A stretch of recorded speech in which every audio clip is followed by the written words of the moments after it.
If you have your Bibles with you, makibukas po kayo sa akin sa 1 Timothy chapter 4, verse 11 through 16. Ang isa po sa mga habilin ni Apostol Pablo kay Timoteo na isa po siyang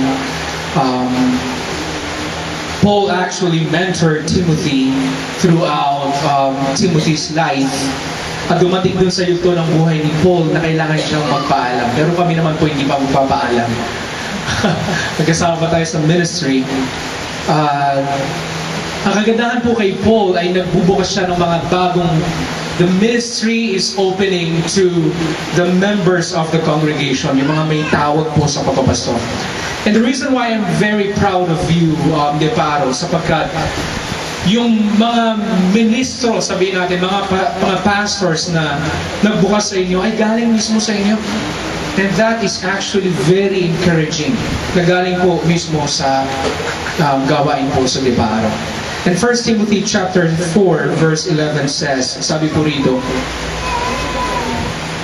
sabi po ng bilin ni Paul kay Timothy, commend and teach these things. Don't let anyone look down on you because you are young, but set an example for the believers in speech, in life, in love, in faith, and in purity. Until I come, devote yourself to the public reading of the Scripture, to preaching and to teaching. Do not neglect your gift, which was given to you through a prophetic message, when the body of elders laid their hands on you. So si Timothy ay nakaranas din po ng pagpapatong ng kamay ng mga lingkod ng Diyos. At ang gagawin po natin mamaya ay papatungan natin ang kamay ang dalawang lingkod ng Diyos na nagtalaga ng kanilang buhay para sa tawag ng pagpapastor sa lugar po ng Bagumbong. And let's continue. Sabi po rito, be diligent in these matters, give yourself wholly to them, so that everyone may see your progress. Watch your life and doctrine closely. Persevere in them, because if you do, you will save both yourself and your hearers. Shall we pray, please? Dear Heavenly Father, thank you so much again for this appointed time that you have given us. Thank you for the lives of our brothers and sisters here in De Paro and also from Bagumbong. And also we thank you, Father, for the lives of Brother Alvin and Chris. And as our prayer, O God, that as we ponder upon your word, na patuloy itong mangusa, Panginoon, hindi lamang po sa dalawa, kundi sa lahat ng narito ngayong habang ito. Ito po ang aming panalangin sa pangalan ni Jesus. Amen. Called to be servants. I still remember when God called me to the ministry.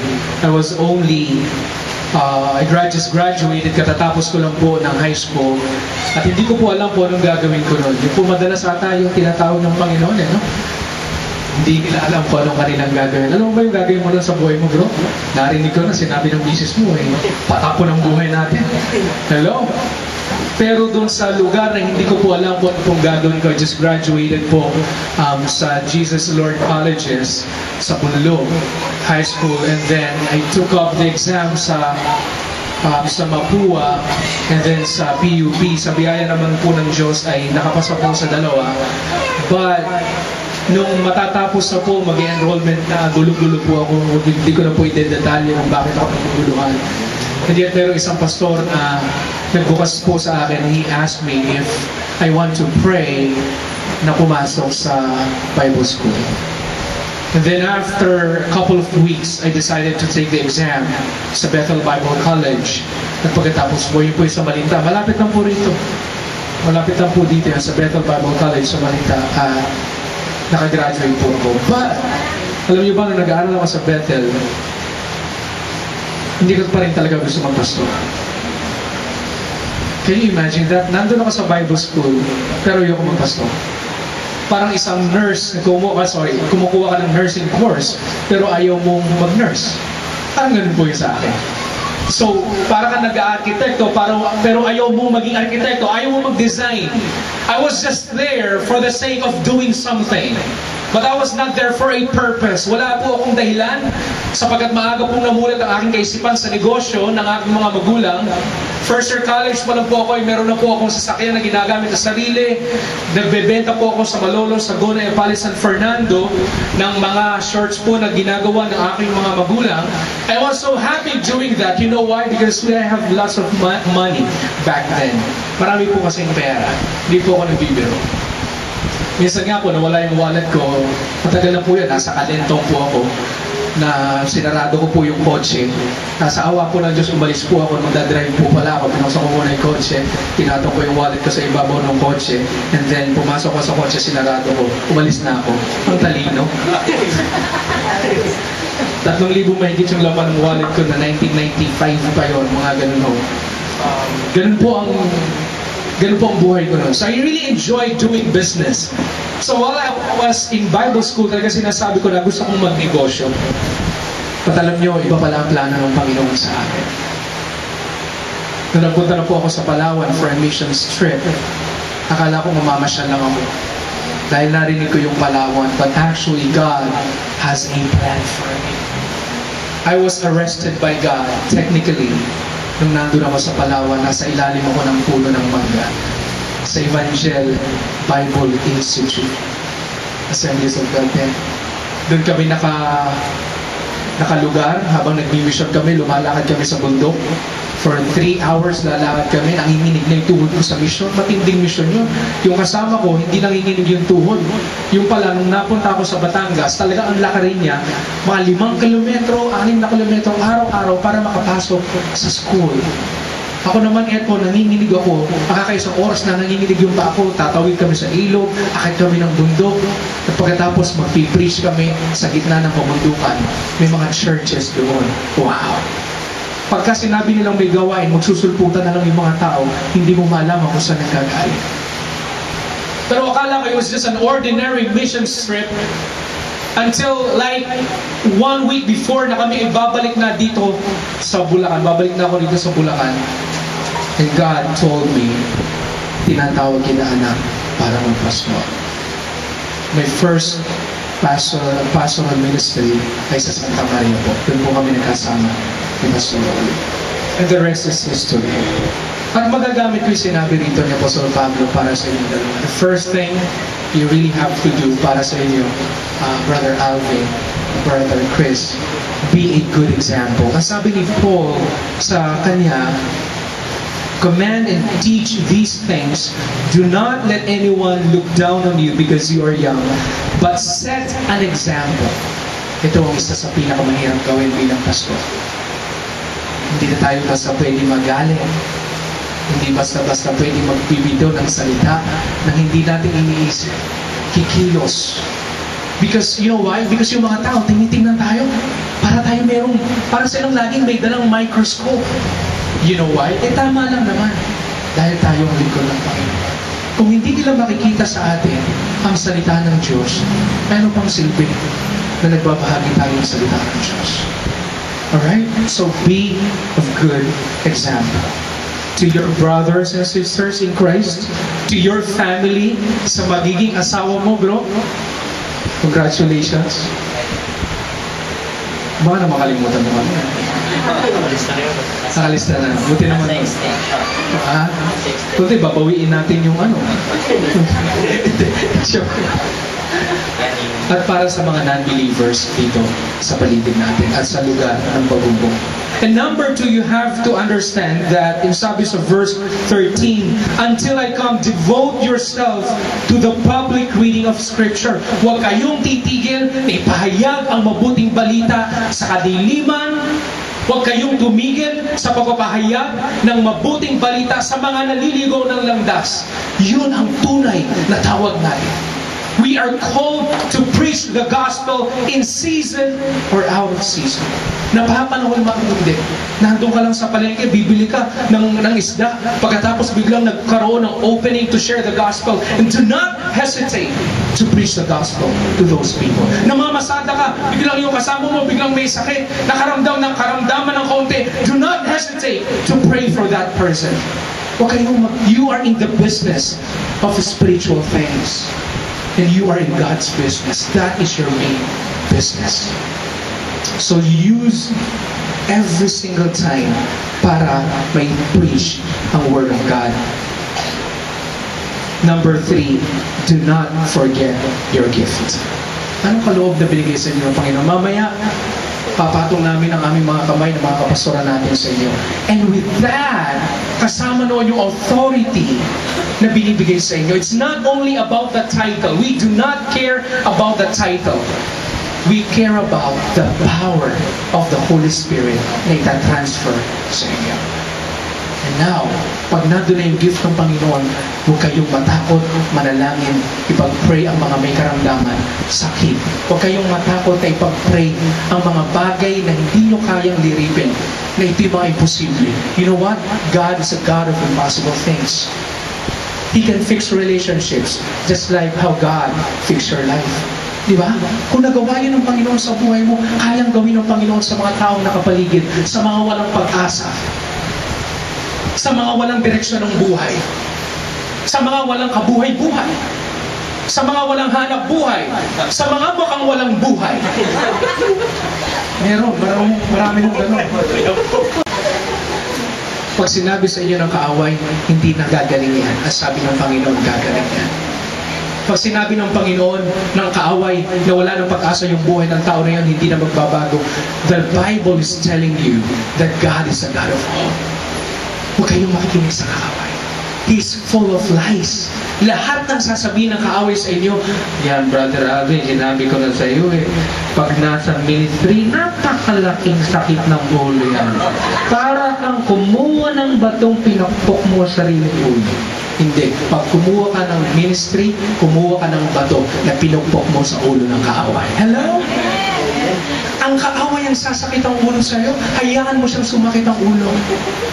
Ang ngayon pa nga lang, nung binago na kayo ng Panginoon, na pag kinikwento sa amin ni Pastor Efren, kung saan yung pinanggalingan ninyo, ay ako, ang kaaway, inis na inis sa inyo, na lagi kayo may hawak ng Bible. Once na nakasakay kayo sa motor ninyo, at papunta na kayo sa Bible study, inis na inis ang kaaway sa inyo, pero tuwan-tuwa naman ang Panginoon sa bawat hakbang.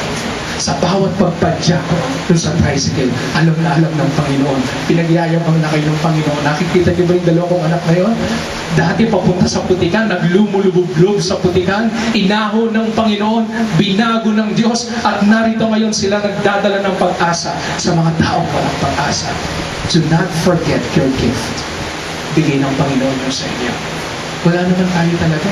Wala kayong record na mamalaki sa Panginoon. Kahit si Pastor Gary, even Pastor Efren, even Pastor Eddie.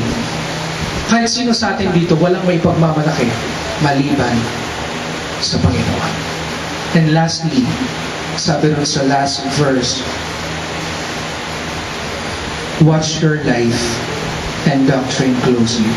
Persevere in them, because if you do, you will save both yourself and your hearers.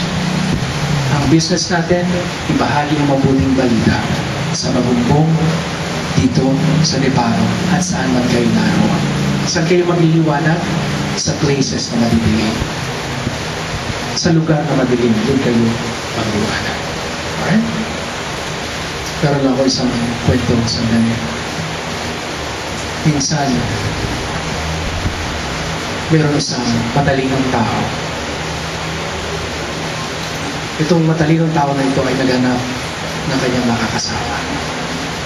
Yung makakasama niya ay gusto niya ay kaibigan na driver pa. Ito parehas sa driver kayo. Pero driver ng kotse. Kasi tuwing nagbabiyahe siya, tuwing nagsasalita siya, gusto niya lagi siyang may kasama, may kausap, kakwentuhan. So itong henyo na ito, matalinong ito, isang scientist, gusto niya may kasama siya.